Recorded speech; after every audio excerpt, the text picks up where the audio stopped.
montre que 56 des 18-34 ans sont favorables à l'idée que le Québec devienne indépendant, donc souverainiste. Et ce sont des statistiques qui sont comparables à l'époque de la campagne référendaire de 95. Donc ce matin, on avait envie d'en parler avec Sonali Hainaut, qui est coordonnatrice de la fête de la Saint-Jean pour les Oui Québec. Bonjour Sonali.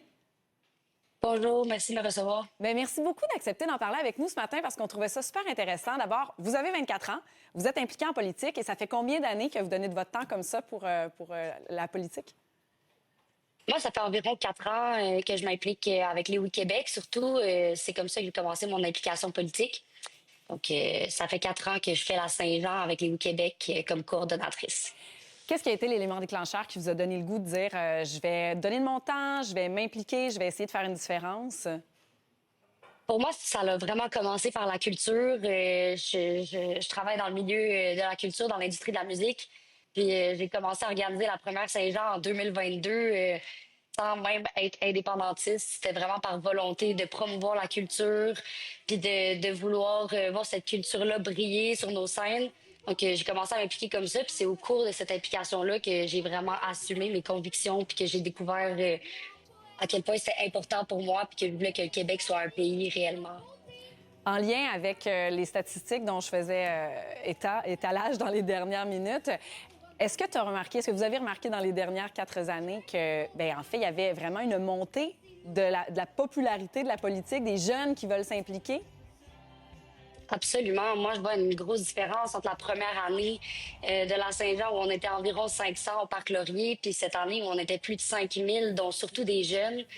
Je pense qu'on réussit vraiment à aller chercher des jeunes avec ça. C'est un projet qui est tellement motivant, qui ouvre tellement de portes, de possibilités. On voit définitivement cette montée-là. Puis chaque année, je rencontre des centaines de nouveaux jeunes qui me disent qu'ils sont maintenant convaincus puis qu'ils n'étaient peut-être pas il y a quelques mois ou quelques années. Donc oui, effectivement. Est-ce que vous avez l'impression que le conflit tarifaire a peut-être quelque chose à voir aussi pour ce qui est des derniers mois, que ça nous a ouvert les yeux sur une réalité différente?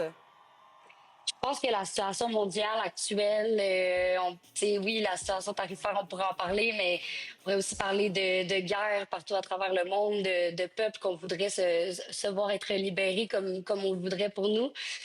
Donc, je pense que, oui, toute la situation politique actuelle, économique, effectivement, c'est quelque chose qui fait peur aux jeunes.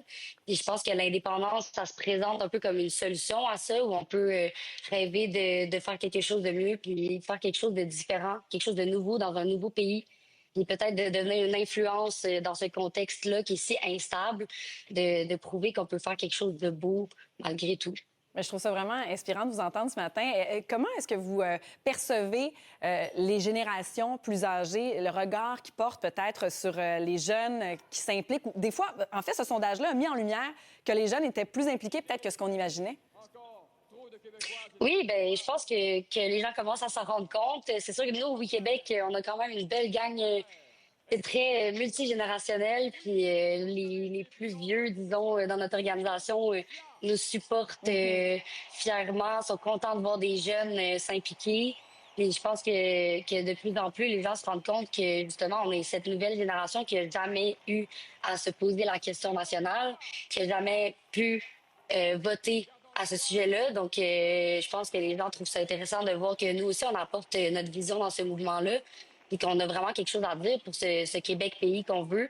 Puis que je pense qu'il y a beaucoup de gens qui sont prêts aussi à laisser les jeunes prendre leur place dans le discours pour démontrer que c'est un enjeu qui intéresse tout le monde finalement et pas juste ces vieilles générations qu'on dit peut-être dépassées il y a quelques années, là.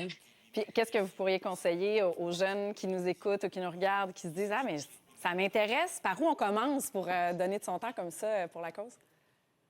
Ben, c'est sûr que vous pouvez toujours nous joindre au Oui Québec, mais sinon, moi, je pense que pour moi, en tout cas, mon implication, c'est vraiment passé par le côté citoyen, me rassembler avec des jeunes et des moins jeunes qui me ressemblent.